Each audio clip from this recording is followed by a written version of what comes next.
Well, talking to a cross range of MEPs in the last hour or so, Totes, I can tell you that, unsurprisingly, many of them are not convinced by President Maduro's claims that somehow the EU has been focusing on one side in this recognition struggle between Maduro and Juan Guaido.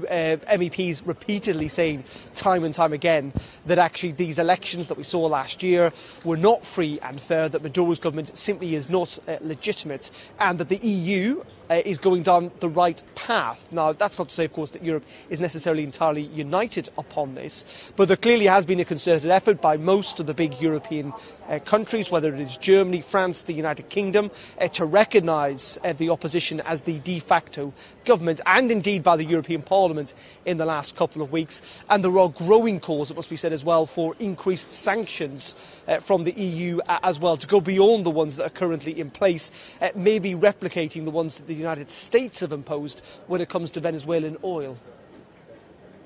Now, of course, as you say there, it's not the entire EU which is supporting this policy, but Italy is the odd one out, isn't it? It really has come out in favour of Guaido. Yes, Italy is and has been an obstacle to entire European unity on this issue of recognising Juan Guaido as the de facto leader. They are split, though. This is an internal problem for Italy as much as it is for a European problem.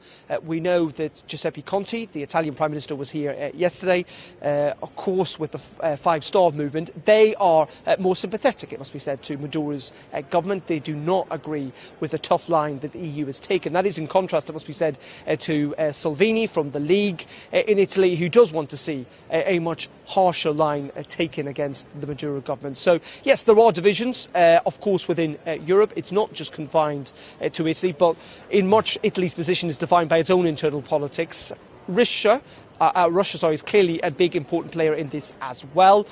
They are on the side of Maduro. They are providing, it should be said, an awful lot of aid and money to the Maduro government. They have also suggested they could help facilitate talks between both sides, telling the United States to stay out of the internal politics of Venezuela while themselves somehow getting involved. But there will be this ongoing battle. But clearly at the moment, Europe is having to decide that, having taken at least this principal position in recognising Juan Guaido as the de facto leader, do they go further and start imposing greater sanctions that might actually have a greater effect in changing the regime in Venezuela?